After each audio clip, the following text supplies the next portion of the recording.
New tonight, two Treasure Valley fire districts are weighing whether to become one. A move fire chiefs say is about long-term financial stability.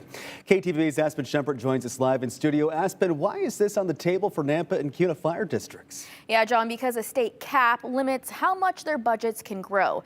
Even as the area booms, consolidation would tackle today's strain while preparing for the growth in the future ahead. We just want to keep pace with the level of service that they deserve to have. In one of the fastest growing cities in the country, emergency calls are climbing each year. But the Kuna Rural Fire District says it doesn't have enough staff to keep up. We have 6 individuals per day. We have 3 platoons. So trying to keep those engines staffed has been our struggle. The district now covers nearly 40,000 people, with a second fire station set to open this fall.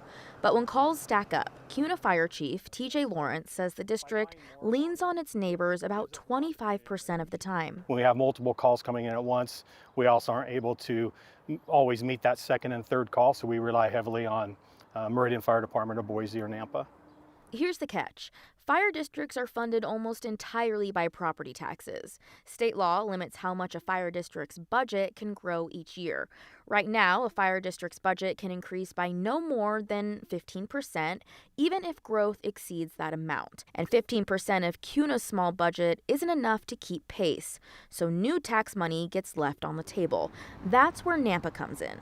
They wouldn't be able to take those new taxes in unless they were a larger budget. So our larger budget offers that opportunity when they see those large growth numbers. A separate law passed in 2025 now allows 2 fire districts to merge into a brand new district, a larger district with a larger budget and a higher revenue ceiling. Same rules, just more room to actually collect the taxes Kuna and Nampa's growth is already generating. It really offers opportunity for us to grow with growth, allow growth to pay for that growth, and not put it on the backs of the taxpayers who already live here.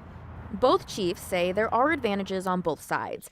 The big one for Kuna is resources, like a ladder truck, which they don't currently have, but would allow crews to respond to tall building calls. And Nampa Fire Chief Kirk Carpenter says the merger would produce greater long-term financial stability for his district. The consolidation would also cut duplicated costs, allowing the new district to get more out of every tax dollar. We found over $500,000 in savings just in software and replication of services that each of us already do by narrowing it together. If approved, Kuna homeowners would pay about $20 more a year per $100,000 of taxable value. Nampa residents would see a slight decrease of a few dollars a year. But the chiefs say the payoff starts with filling those empty shifts, and more firefighters, they say, means faster help when it matters most. The more firefighters we have in our communities, the quicker response times that we will have, and the quicker care we can get to those critical patients. Votes from each district's Board of Commissioners will take place in the next few weeks to move things forward.